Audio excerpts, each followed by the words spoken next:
Hollow creek शहर शांत था, बहुत ज्यादा शांत। लोग अपने आप में रहते थे।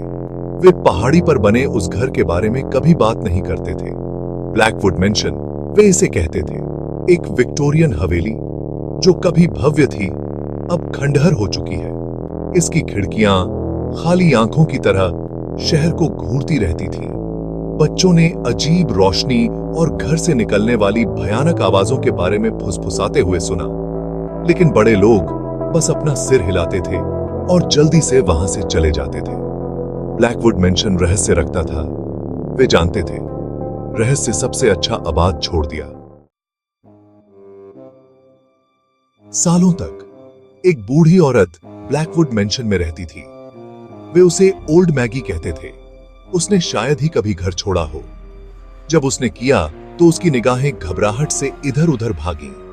उसने किसी से बात नहीं की। एक दिन ओल्ड मैगी गायब हो गई। कोई नोट नहीं, अलविदा नहीं। शहरवासी हैरान नहीं थे। ब्लैकवुड मेंशन में लोगों को पूरा निगल जाने का एक तरीका था। हेलोवीन रात, आकाश में एक पूरा चांद लटका हुआ था जो ब्लैकवुड मेंशन पर एक भयानक चमक बिखेर रहा था। मार्क, क्रिस और सारा ड्राइवे के नीचे खड़े थे। वे रात बिताने आए थे। एक डेयर, मार्क ने जोर दिया था। वह साबित करना चाहता था कि कहानियां सिर्फ कहानियां हैं। मुझे यह पसंद नहीं है, जरा भी नहीं। सामने का दरवाजा ऐसे खुल गया जैसे उन्हें अंदर बुला रहा हो। अंदर की हवा धूल और सड़ांध की गंध से भरी हुई थी। हर कोने से मकड़ी के जाले लटके हुए थे। मार्क ने अपनी टॉर्च निकाली। बीम धूल भरे फर्नीचर पर नाच रही थी। बीम धूल भरे फर्नीचर। देखो, डरने की कोई बात नहीं है। लेकिन वह खुद इस एहसास को नजरअंदाज नहीं कर सका कि उन्हें देखा जा रहा है। घंटे बीत गए। दोस्तों ने अंधेरे कमरों का पता लगाया।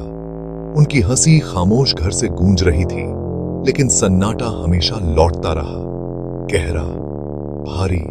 हाँफ रही है। ये सिर्फ क्रिस था। टॉर्च की रोशनी में उसका चेहरा पीला पड़ गया था। क्या तुमने वह सुना? क्या सुना? मुझे लगा कि मैंने किसी को मेरा नाम पुकारते सुना। उन्होंने अपना अन्वेषण जारी रखा।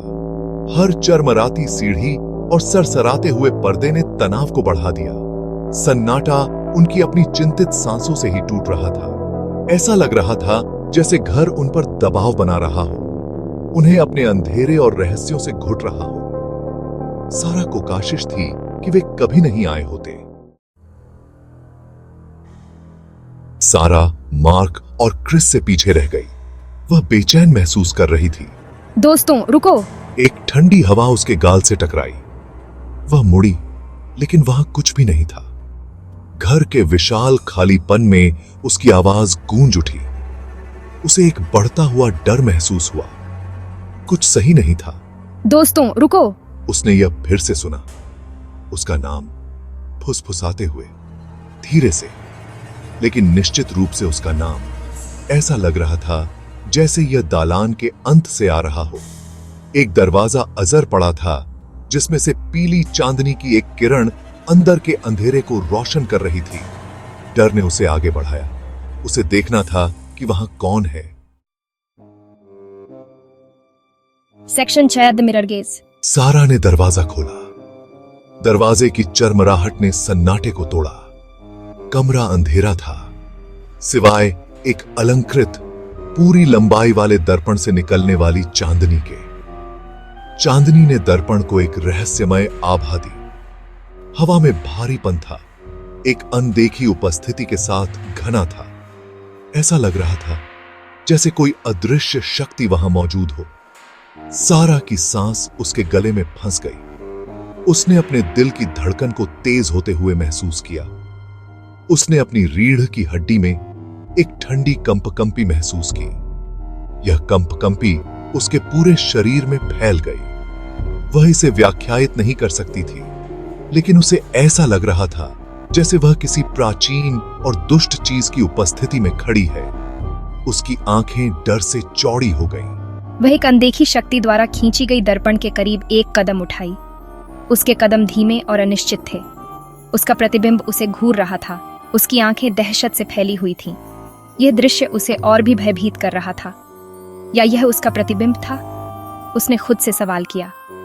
एक क्षण के लिए उसने सोचा कि उसने अपने पीछे एक और चेहरा देखा। वह चेहरा धुंधला और भयानक था, क्रोध और पीड़ा से भरा एक चेहरा। वह चेहरा उसकी आत्मा को झकझोर रहा था। और फिर वह चला गया। सारा ने राहत की सांस ली, लेकिन उसका दिल अभी भी तेजी से धड़क रहा था। अनुभाग 7 गायब हो गया। सारा, तुम कहाँ हो? मार्क और क्रिस ने दर्पण वाले कमरे का दरवाजा खुला पाया। चांदनी अंदर आ गई और कमरे को एक अजीब सी चमक से भर दिया। हवा में नाचते धूल के कणों को रोशन कर रही थी। यह दृश्य किसी पुराने समय की कहानी जैसा लग रहा था। जैसा सारा, क्या तुम सुन सकती हो? मार्क ने पुकारा। उसकी आवाज सन्नाटे में गूंज रही थी। हर कोने से उसकी आवाज लौट कर आ रही थी। कोई जवाब नहीं था। कमरा खाली था, जैसे किसी ने उसे कभी छुआ ही नहीं। दर्पण कमरे के खालीपन को छोड़कर कुछ भी नहीं दर्शाता था। यह एक ठंडी, खाली जगह थी। उन्होंने ऊपर से नीचे तक घर की तलाशी ली। हर दरवाजा, हर कोना, हर छिपने की जगह देखी।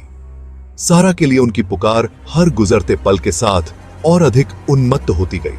उनकी आवाज में चिंता और डर बढ़ता जा रहा था। लेकिन वह चली गई थी, गायब हो गया, मानो वह कभी वहां थी ही नहीं। जैसे वह हवा में घुल गई हो, मानो वह कभी वहां थी ही नहीं।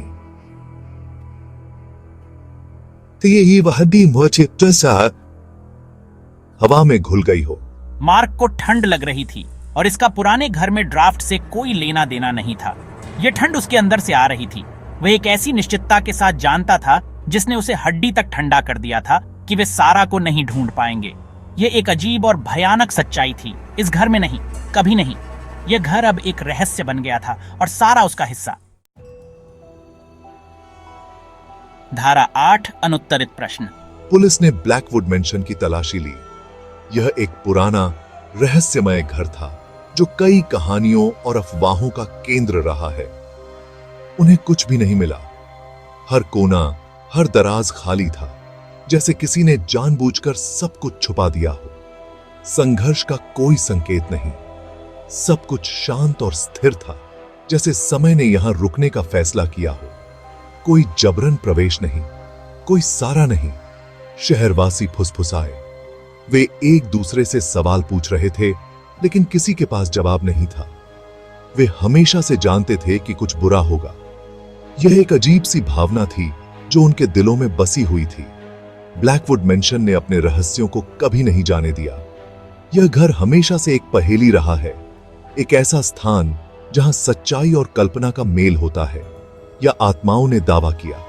कुछ कहते हैं कि यह घर आत्माओं का निवास है जो अपने रहस्यों की रक्षा करती हैं। मार्क और क्रिस तबाह हो गए थे। वे सारा के बिना जीवन की कल्पना भी नहीं कर सकते थे। अपराध बोध और अनुत्तरित प्रश्नों से प्रेतवाधित वे सोचते रहे कि क्या वे कुछ और कर सकते थे। सारा ही क्यों? उसे क्या हुआ था? क्या वह अब भी जीवित थी या किसी और दुनिया में चली गई थी? वे जानते थे कि वे उसकी आंखों में उस आतंक को कभी नहीं भूलेंगे जब वह ब्लैकवुड मेंशन के अंधेरे में गायब हो गई थी। वह पल उनके दिमाग में हमेशा के लिए छप गया था। पहाड़ी पर बना घर खामोश खड़ा था। उसके रहस्य सुरक्षित थे। यह घर एक गवाह था उन सभी घटनाओं का जो यहां घटी थीं। लेकिन कभी कभी देर रात जब हवा टूटी खिड़कियों से सीटी बजाती थी, तो वे कसम खा सकते थे कि उन्होंने इसे सुना है। एक आवाज, एक संकेत जो उन्हें बुला रहा था। एक फुसफुसाहट, धीरे से नाम पुकारना, जैसे कोई उन्हें कुछ बताना चाहता हो, कोई छुपा हुआ सच उजागर करना चाहता हो। सारा, वह नाम जो अब भी उनके दिलों में गूंजता था, एक अनुत्तरित प्रश्न की तरह। धारा 9, फुसफुसाहट बनी रहती है।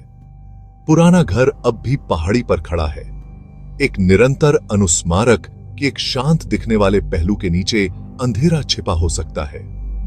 कुछ लोग कहते हैं कि फुसफुसाहट बनी रहती है, भय और हानि की धुंधली गूंज।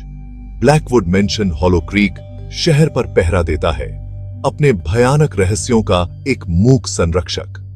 और यद्यपि नीचे शहर में जीवन चलता रहता है, हॉलो क्रीक पर एक छाया मंडराती है। ब्लैकवुड मेंशन के भव्य सिलहूट द्वारा डाली गई एक छाया, एक कठोर अनुस्मारक कि कुछ रहस्यों को सुलझाया नहीं जाना चाहिए। कुछ दरवाजे बंद ही रहने देना बेहतर है और कुछ जगहों से हर कीमत पर बचना चाहिए।